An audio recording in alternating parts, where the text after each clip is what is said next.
Boa noite a todos, eu sou a Flávia, graduando do curso de Administração. Vim trazer para vocês a apresentação do meu TCC, cujo tema é Estratégia de Diversificação no Mercado Empreendedor durante a Pandemia.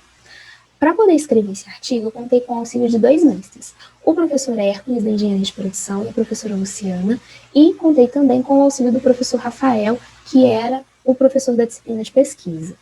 Eu quis escrever sobre esse tema no meu TCC porque eu queria muito investigar como que a pandemia impactou no empreendedorismo, com foco principal na microrregião de São João do Rei. Eu queria entender como que esse ano totalmente atípico de recessão econômica, isolamento social, influenciou no nosso empreendedorismo e como que os nossos empreendedores agiram diante dessa situação. Para isso, eu identifiquei o perfil dos empreendedores, identifiquei as estratégias adotadas durante esse período e criei um quadro comparativo dessas estratégias. O referencial teórico foi construído todo com base de pesquisa bibliográfica. Trago para vocês aqui o principal ponto, que são os motivos para diversificar. Para mim, a situação mais importante desse trabalho é essa que está na tela para vocês. Ela mostra que para aumentar o valor de uma empresa, melhorar o resultado que a gente pode entregar para os nossos acionistas, a empresa precisa diversificar, porque por meio dessa diversificação ela reduz os riscos que ela corre. Traçando um paralelo dessa teoria com a diversificação no mercado financeiro, quando a gente diversifica nos nossos investimentos, a gente também reduz os nossos riscos. Igualmente o que acontece com as empresas, que aí colocam um novo produto, um novo serviço, relacionado ou não com o seu mix de produtos. Dentro dos graus de diversificação, a gente tem a diversificação relacionada e a não relacionada. Na diversificação relacionada, a empresa ela escolhe comercializar itens que têm a ver com a sua atividade principal. Por exemplo, uma farmácia que comercializa as máscaras de tecido.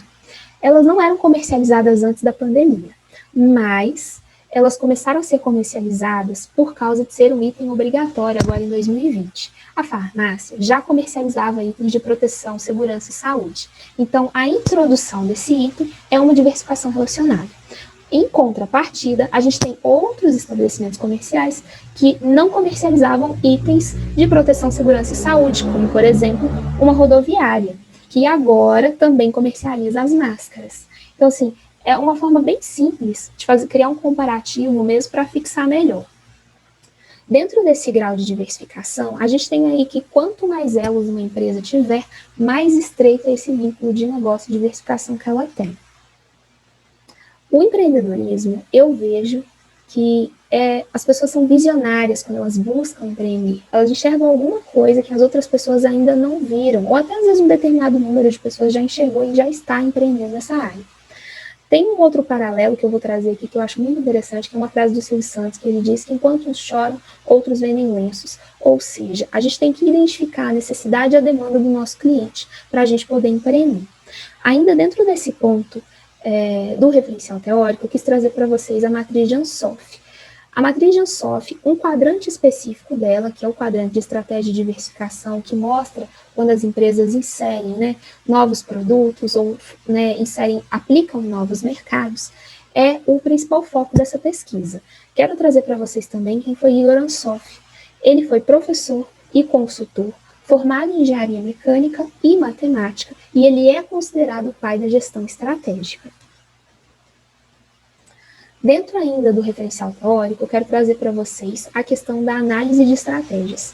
Dentro dessa análise, eu acho que um ponto muito interessante e de fácil aplicação é a análise SWOT, ou FOFA, como também é conhecida dentro da administração, que é quando a empresa ela busca saber suas forças e oportunidades, que é o caso aí, por exemplo, da rodoviária ou da farmácia que implementou um novo produto, e ela identifica também a sua fraqueza e as ameaças que podem surgir durante o caminho. Vou tratar sobre esse ponto um pouquinho mais adiante, na parte de resultados e distorções, mas infelizmente eu percebi que as empresas, algumas delas, um percentual considerável, não aplica essa questão de entender as suas forças, as suas ameaças, as oportunidades que elas têm ainda aí à sua frente. E um outro ponto muito importante é a questão do impacto econômico aí do Covid-19. Como é sabido por muitas pessoas, as empresas passaram por recessão econômica, desemprego, isolamento social. Então, isso causou uma estagnação, onde as empresas precisaram se reinventar para se manter no mercado.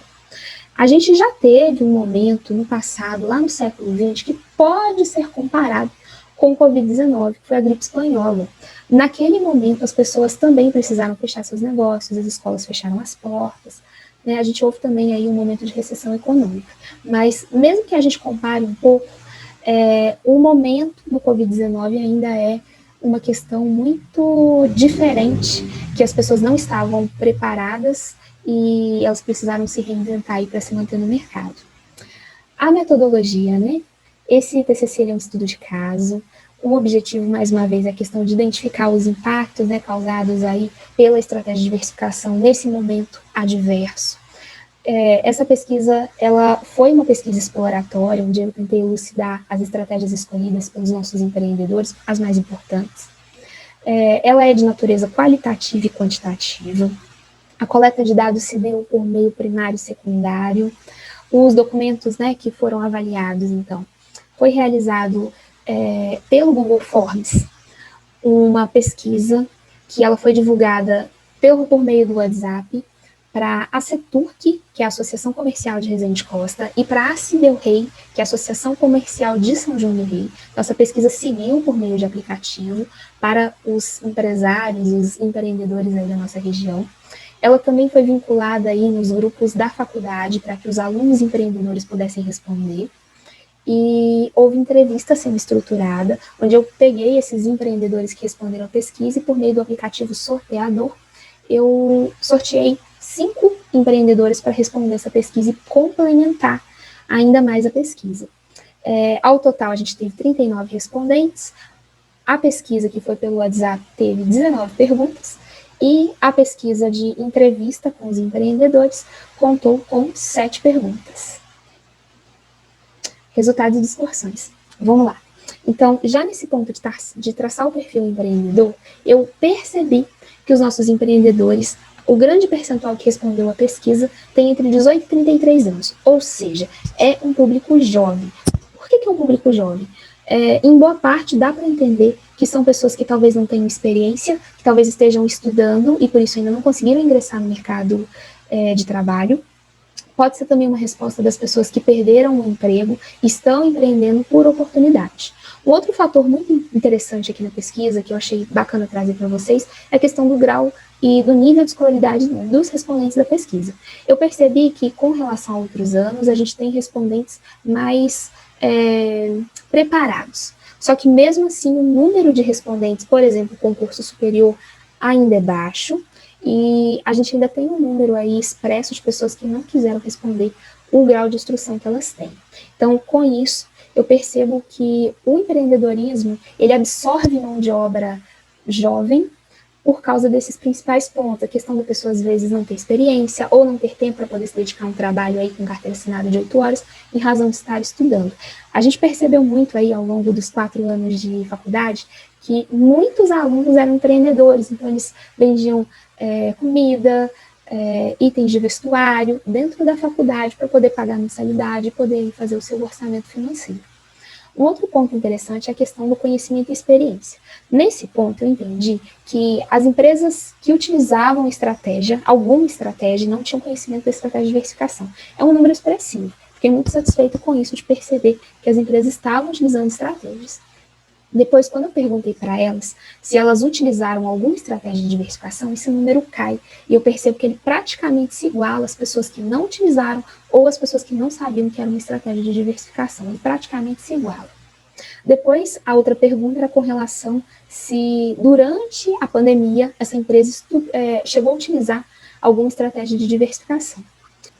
Com relação a conhecimento e experiência, eu fiz algumas perguntas aí para os nossos respondentes. E o que eu descobri como resposta? Eu descobri que as empresas que utilizavam alguma estratégia de vendas até antes da pandemia era um número expressivo, 74%, aí, mais de 74%, mostrou que utilizava alguma estratégia. Depois eu perguntei para elas se alguma delas usou alguma estratégia de diversificação antes da pandemia. Aí eu descobri que metade das pessoas que responderam a pesquisa utilizaram alguma estratégia, o que é um número que praticamente se iguala aos respondentes que não utilizaram antes da pandemia nenhuma estratégia de diversificação e aos que não sabiam se já tinham utilizado alguma estratégia de diversificação antes da pandemia. Aí a próxima pergunta que eu fiz para eles era: utilizava alguma estratégia de diversificação durante a pandemia? Dos respondentes da pesquisa, eu descobri que 79% achou na estratégia de diversificação uma forma de driblar essa situação, ou seja, esse número cresce durante a pandemia, né, de utilizar essa estratégia. Depois, eu questionei para as pessoas que utilizaram essa estratégia o retorno que elas obtiveram.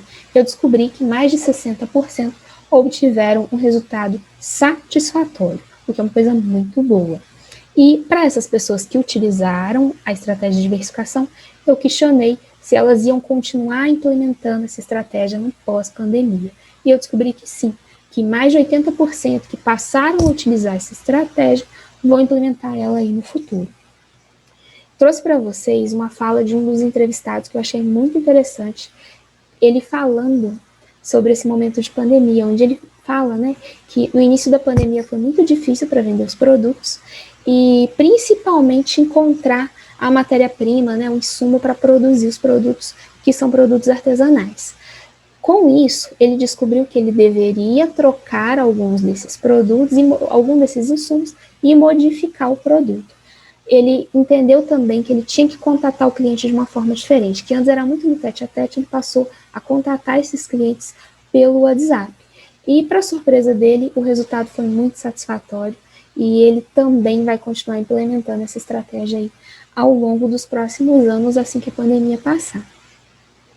Dentro das estratégias de diversificação, eu trago para vocês um quadro comparativo, onde a gente percebe que a rede social mais utilizada durante a pandemia foi o WhatsApp, e dentro de todas as estratégias utilizadas, né, que é a questão do uso da internet, em segundo lugar, a gente tem a implementação de serviços como, por exemplo, as formas de entrega e formas de pagamento. Temos outros itens também que se destacam entre a questão de oferecer um novo serviço, uma renegociação com o cliente, mas sem sombra de dúvida, a questão de facilitar a forma como o produto ou serviço chegava na casa das pessoas ganhou o coração dos nossos empreendedores e trouxe para eles aí resultados muito positivos. Dentro do objetivo geral, que eu queria mostrar para vocês os impactos da diversificação, os nossos empreendedores perceberam que o público atendido mudou durante a pandemia. 58% dos nossos entrevistados disse que o público atendido hoje mudou, que ele atende outro público, atende o público atual, mas que agora ele atende público, pessoas que eles não atuavam antes, que é um impacto muito positivo. Aí dentro da conclusão eu trago para vocês o porquê que foi importante para mim fazer esse trabalho, que sem sombra de dúvida, né, é um instrumento fundamental aí de construção de conhecimento, auxiliou aí na minha visão crítica, eu consegui evoluir muito durante essa pesquisa. Um outro ponto que a gente tem que salientar é que essa questão do Covid, da estratégia de diversificação, influenciou também a tomada de decisão dos nossos empreendedores, que mais uma vez se reinventaram para passar por esse momento.